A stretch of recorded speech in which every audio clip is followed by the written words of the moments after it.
Thanks for tuning in to the Charles Novell School of Music podcast, The Best Day Yet. Here you'll find tips, insight, and information to help your music and your ministry succeed.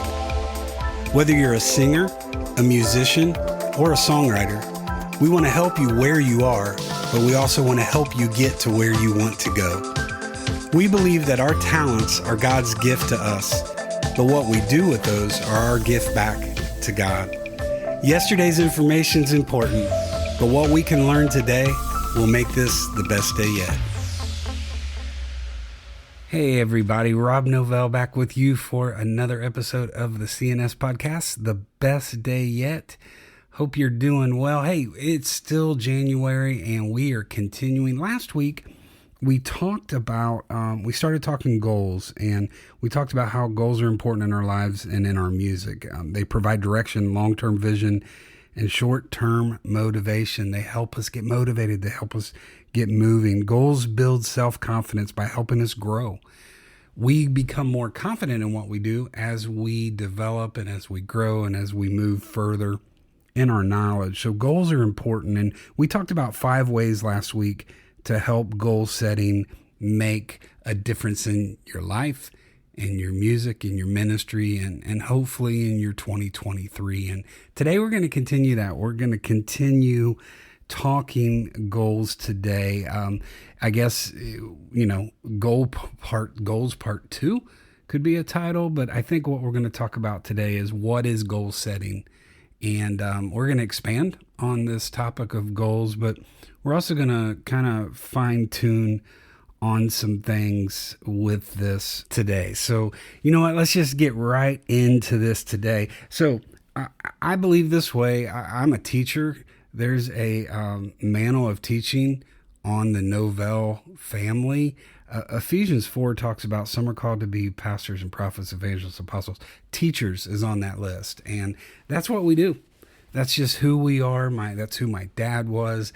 I am, they say the apple doesn't fall too far from the tree. Sometimes I think our branches were really high because I fell really far and hurt myself, but that's for a different day. And Adam, if you are listening, please do not send an email or make a comment about that.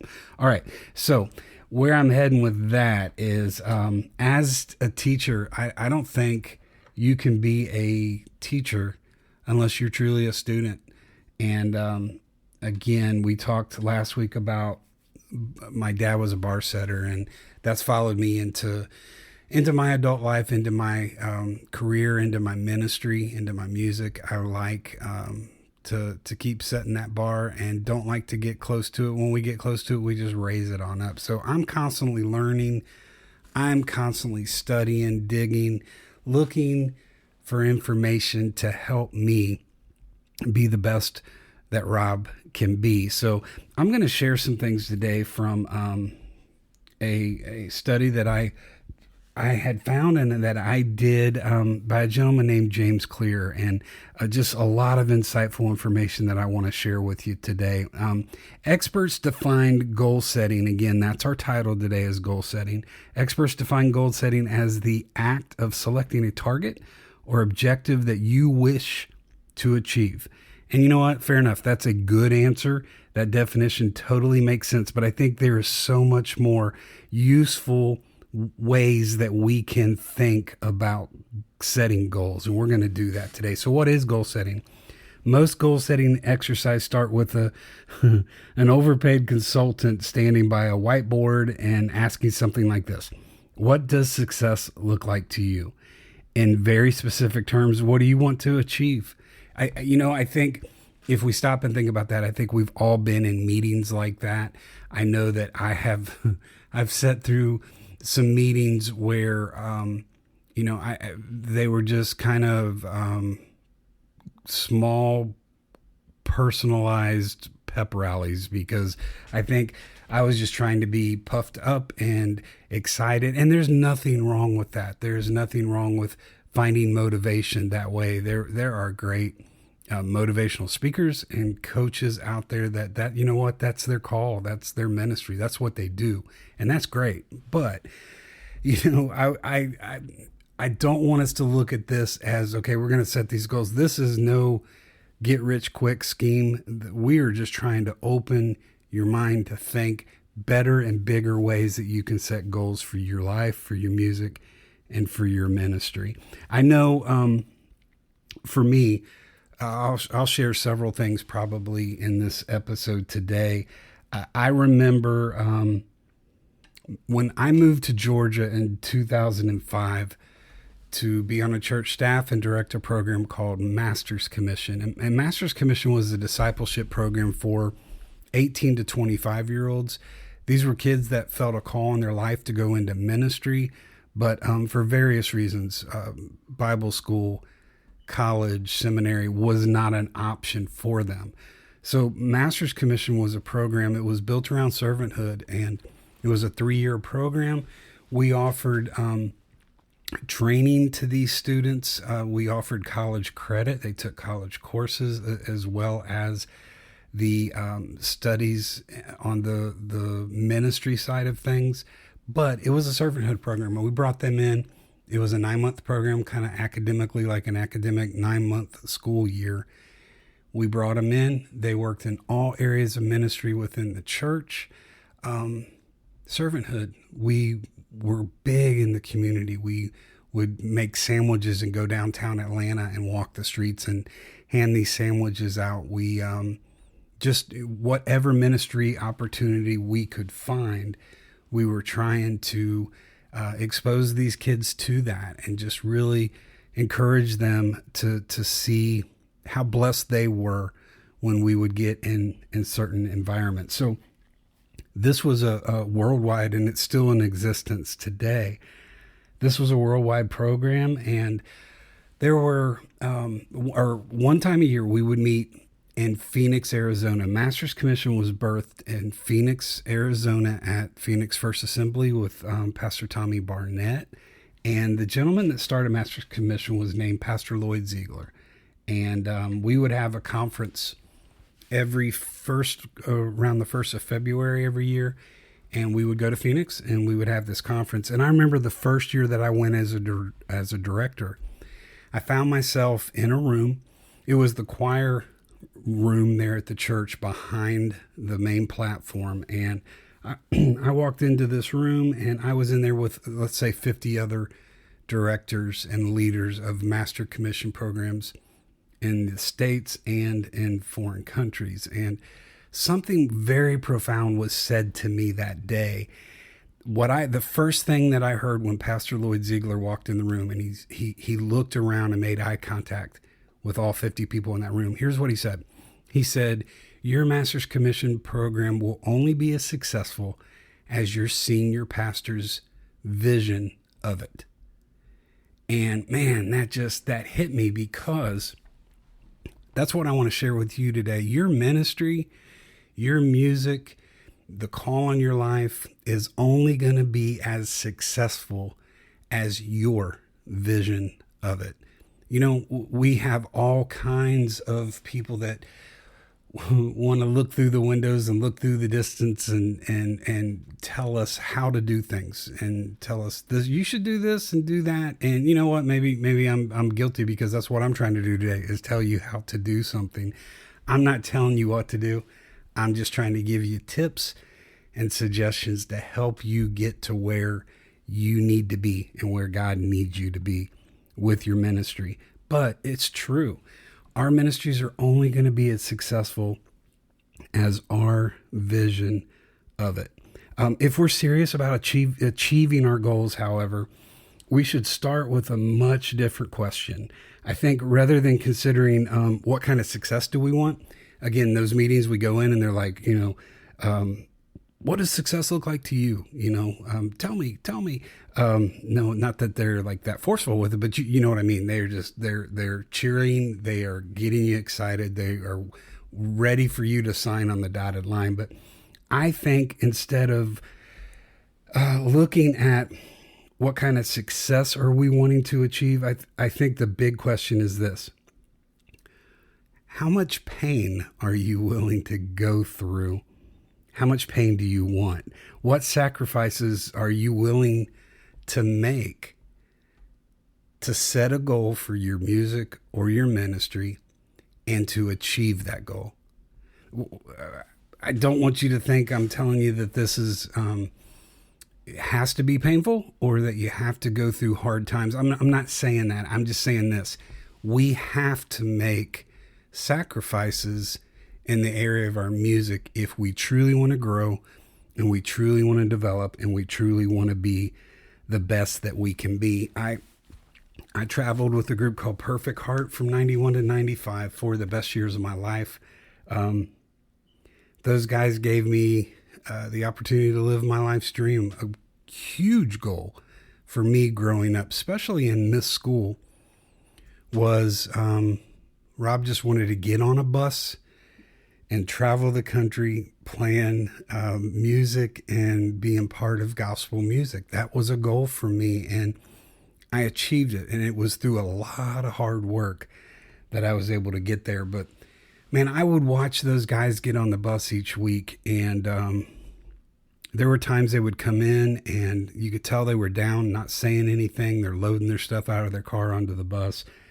Even tears. There were times that I saw even during the trip, the bus would stop. Someone would go in, make a phone call, come out, and you could visibly see they were upset. And what I realized or what I learned was going on was the sacrifice that they were making to be part of that ministry, to be part of Perfect Heart, to be on that bus and away from their family. We're talking things like missing babies' first steps and missing t-ball games and missing chorus concerts at school and award ceremonies at school.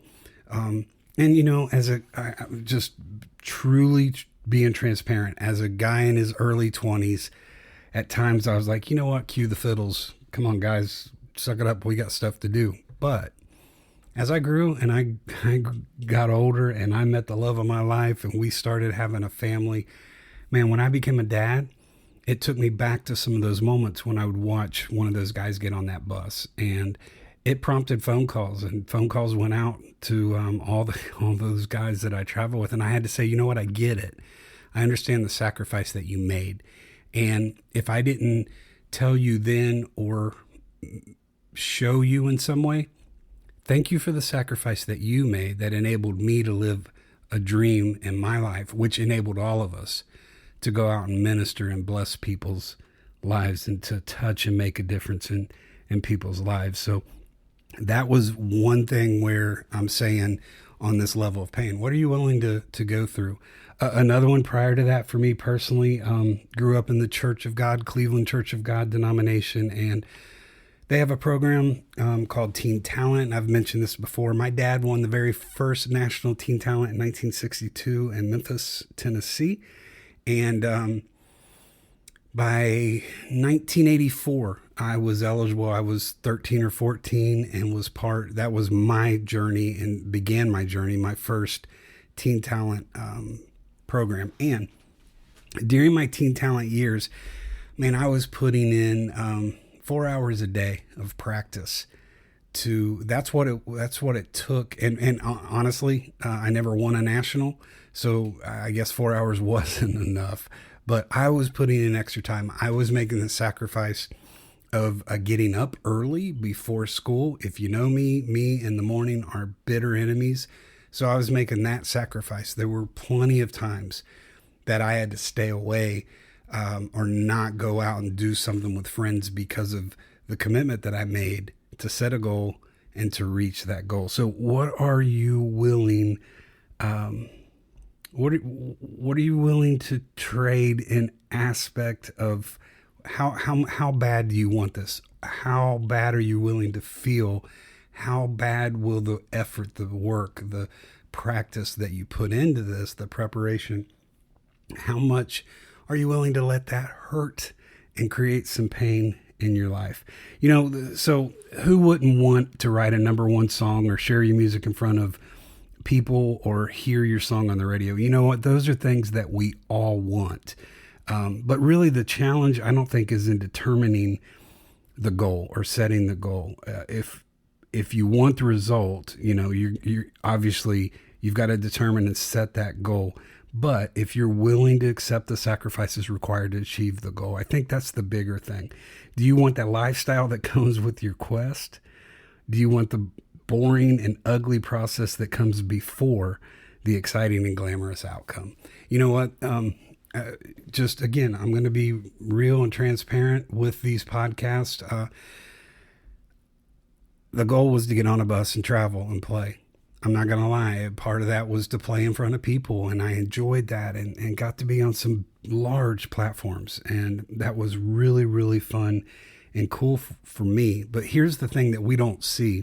When we go to a concert and we see the buses pull up and we see the guys come out all suited and booted and looking good, what you don't see is the sacrifice in the middle of the night, the 4 hours we spent on the side of the road covered in grease because the bus broke down. So the boring and ugly process that comes before the exciting and glamorous.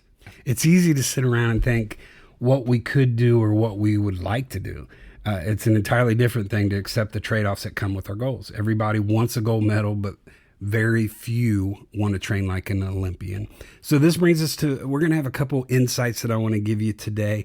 Goal setting is not only about choosing the rewards you want to enjoy, but also the cost, again, that you're willing to pay. The first little insight I want to give you is what James Clear had mentioned is rudders and oars. Imagine a small boat. Your goals are like the rudder on that boat. They set the direction and determine where you're going to go. If you commit to one goal, then the rudder stays put and you continue moving forward. But if you keep flip-flopping back and forth between this goal and that goal, if you flip-flop between goals, then the rudder moves all around, and it's easy to find yourself just simply rowing in circles.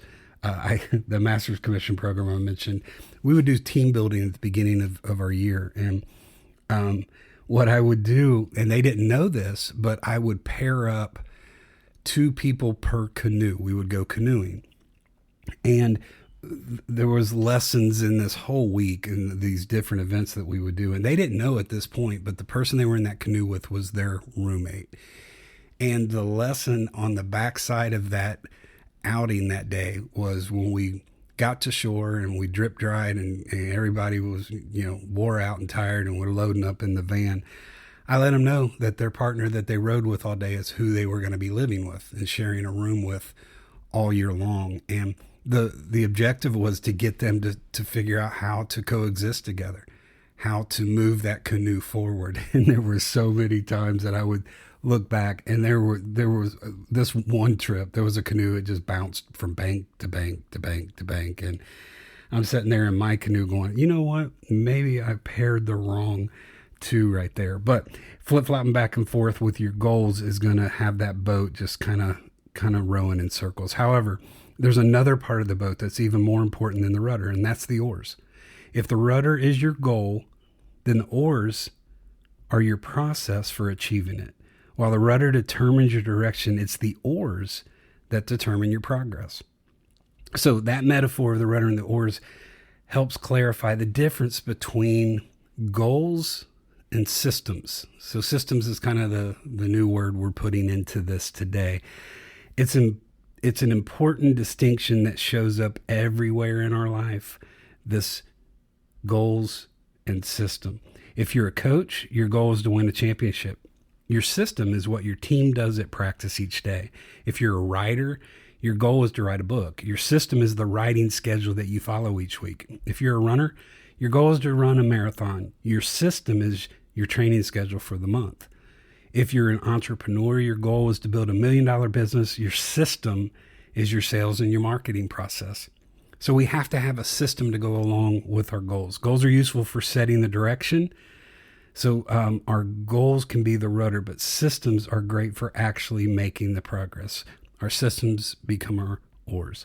In fact, the primary benefit of having a goal is that it tells you what sort of system you need to put in place. However, the system itself is what actually achieves the results. So let's talk about systems for a minute. If you're a songwriter, your goal is to have someone record your song, right? We want to share these songs. We want these songs to go out. We're blessed to be a blessing. God has blessed us to pen a song. We want to share that with other people so it can bless them. The system is you got to be writing songs.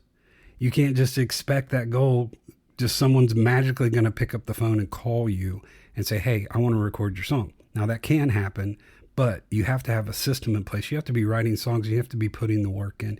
If you're a musician like me and you want to travel full time, that's the goal.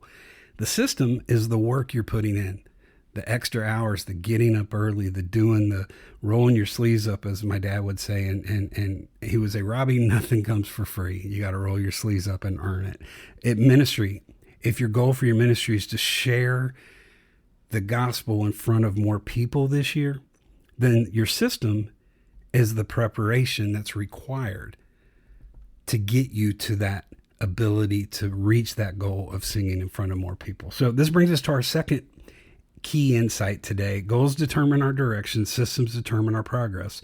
You'll never get anywhere by just holding the rudder. You have to row the boat. Row, row, row the boat gently down. Okay, number 2, how to set your goals and actually follow them. Okay, so we've discussed the trade-off of systems that come with goals. So now let's talk about how to set goals that we will actually follow.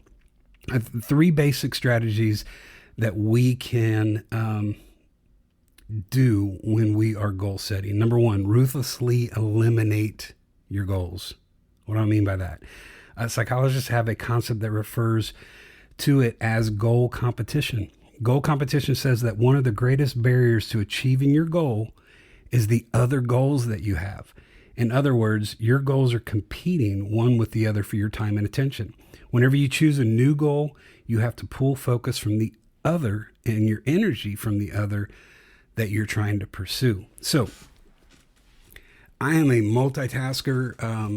I enjoy staying busy. I enjoy doing numerous things, but I've noticed when I'm burning the candle at all ends and in the middle, I'm not really truly being successful with one thing. I've got to prioritize, and I have to make a list and check it twice and find out real quick if I'm going to end up naughty or nice with my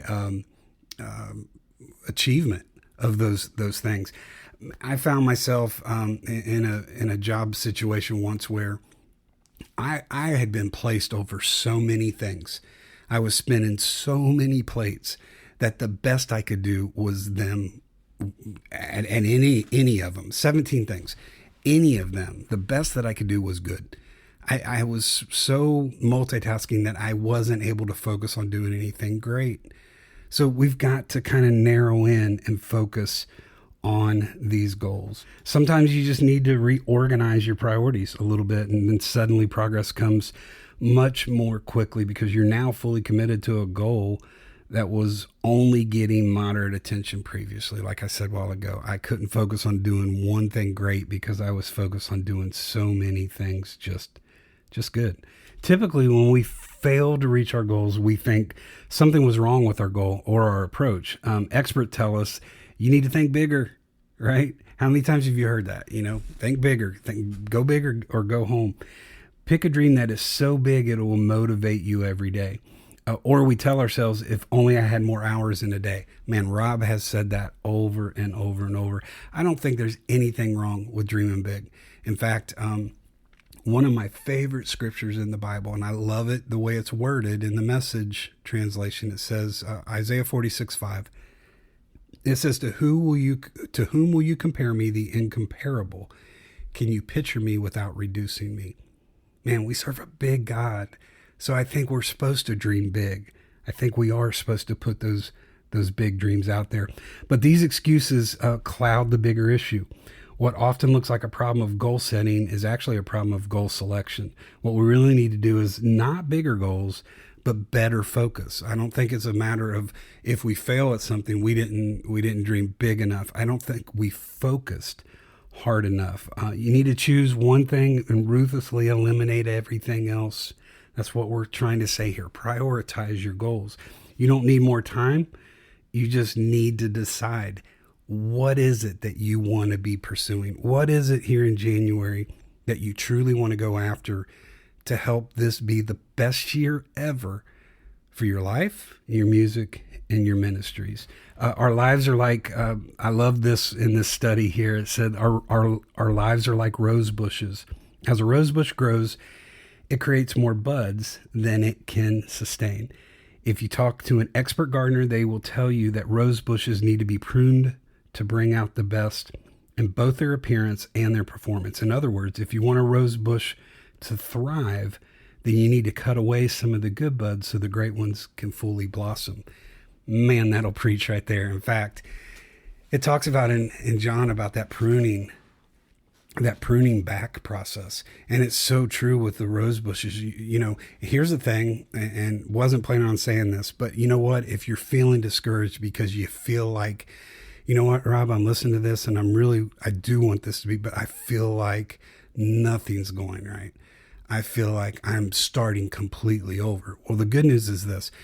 If you truly want that rose bush to flourish and grow, you literally prune it all the way to the ground.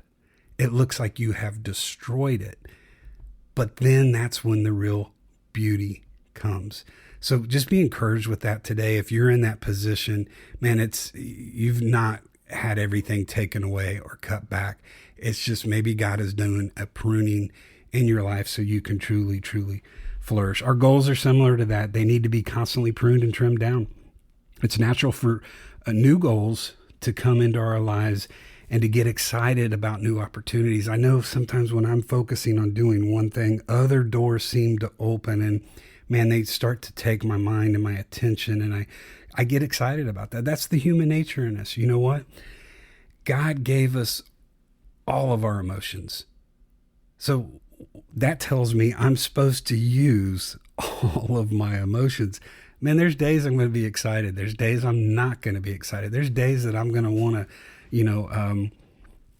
just go. There's other days that I don't feel like doing anything. I mean, our emotions were given to us for a purpose, and that was to use them. So just like with those rose bushes, it's natural for a rose bush to add new buds.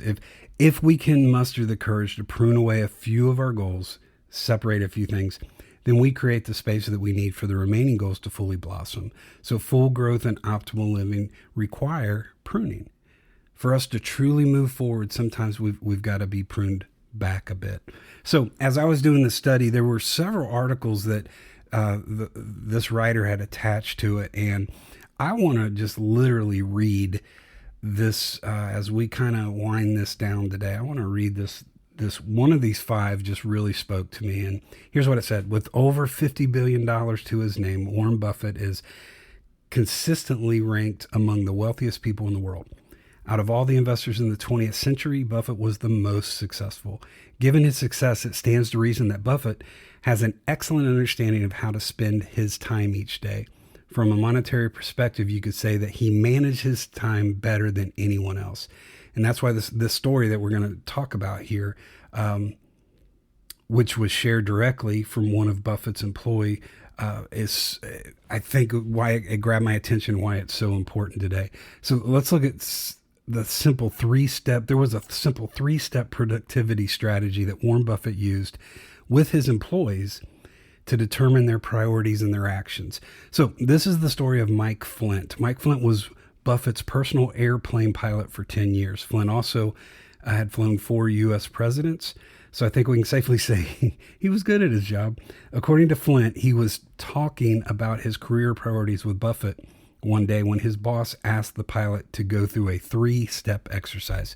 Here's how it works. Step 1. Buffett started by asking Flint to write down his top 25 career goals. So Flint took some time and wrote them down. So I'm going to encourage you to do the same thing, and I have done this personally as well. For example, write down the 25 things that you want to accomplish, let's say this year. Write the 25 things, goals. 25 goals. Yes, we went from setting a goal to I'm asking you to write 25 things down on a piece of paper. Step 2. Then Buffett asked Flint to review his list, circle his top 5 goals. Again, Flint took some time, made his way through the list, and eventually he decided on his 5 most important goals. So take that list of 25 that you write and then determine what the 5 most important things on that list of 25 would be. Step 3. At this point, Flint had 2 lists. The 5 items that he circled were list A, and the 20 items he had not circled became list B. So Flint confirmed that he would start working on his top 5 goals right away. And that's when Buffett asked him about the second list. And what about the ones you didn't circle? Flint replied, well, the top 5 are my primary focus, but the other 20 come in a close second. They're still as important, so I'll work on those intermittently as I see fit. They are not as urgent, but I still plan to give them a dedicated effort and to put some time into them, which at this point, Buffett replied, no, you've got it wrong, Mike. Everything you didn't circle just became your avoided at all cost list. No matter what, these things get no attention from you until you've succeeded with your top 5. So a list of 25, circle the 5. There's your focus. The multitasking is trying to continue to work on the other 20 at the same time. The pruning back is saying, you know what? These 20 over here aren't near as important. Here's the 5. So this becomes the power of elimination. I like the KISS strategy. Keep it simple, Sullivan, right? I'm not going to say that other word. My kids might hear me, and that was a bad word in our house growing up. I like to keep things simple. I like getting rid of things that are wasteful. I like to eliminate the inessential. I think it's one of the best ways to make life easier, make good habits more automatic, make you grateful for what you have. I know as I did my list, when I saw the 20, man, it was a gut check. And I think spiritually God even was checking me on some things because I had like social media on that list. And now social media is a big part of my ministry and our career and us promoting CNS. But you know what? There's all kinds of wasted time that I spend on social media. So also on that list, it made me really, really prioritize and really find how blessed I am in certain areas of my life. Sometimes we set goals because we want to better ourselves. And there were some things on that list B that God began to check me for because, man, they're wants, they're not needs. And if we're going to be successful in our lives, our music, and our ministry, we've got to ask God to help us with what we need, not what we want. It's easy to treat him as Santa Claus and say, hey, I want this, I want that, I want this. That being said, get rid of wasteful items and decisions, and it's relatively easy to eliminate these things that get in our way. We want to remove distractions. Things that are going to keep you from reaching those 5 things on list A. We want to remove those things from our lives. The tasks that have the greatest likelihood of derailing your progress are the ones that you care about, but aren't truly important. Let's say that again. The greatest likelihood to derailing your goals and your progress are the things that you care about, but aren't truly important. Every behavior has a cost. Even neutral behaviors aren't really neutral. They take up time, energy, and space that we could be putting towards other better behaviors that are more important tasks. We're often spinning in motion instead of taking action. Man, there's times that I just feel like I am spinning the wheels and not getting any traction. So this is why Buffett's strategy is particularly brilliant. Items 6 through 25 on your list are things that you care about. They're important to you, and that's important to me. I think we need those things that are important to us, and it's very easy to justify spending your time on them. But when you compare them to your top 5 goals, these items are distractions. Spending time on secondary priorities is the reason you have 20 half-finished projects instead of 5 completed ones. All right? There's your goal setting for today. Eliminate ruthlessly. Force yourself to focus. Complete a task or kill it. Get it gone. Remove it. Move it or remove it. The most dangerous distractions are the ones that you love. But here's the thing. They don't love you back. So the most dangerous distractions in our lives are the things that we love, but they don't love us back. So hope this was useful to you. Put this into action. Move forward into your 2023. And I know that it's going to find every day that you wake your best day yet. Y'all be blessed. Thanks for listening to the Charles Novell School of Music podcast, The Best Day Yet. You can follow us on Facebook, Instagram, and Twitter under the name the Charles Novell School of Music. And for more information on CNS and our upcoming events, like our online school, our weekend regional sessions, our creative coaching, and our pastor's retreat, you can visit us at our website at www.cnsmusic.com. As you've listened to this episode, we hope that you've gained some information that you can apply to your music and to your ministry to make today the best day yet.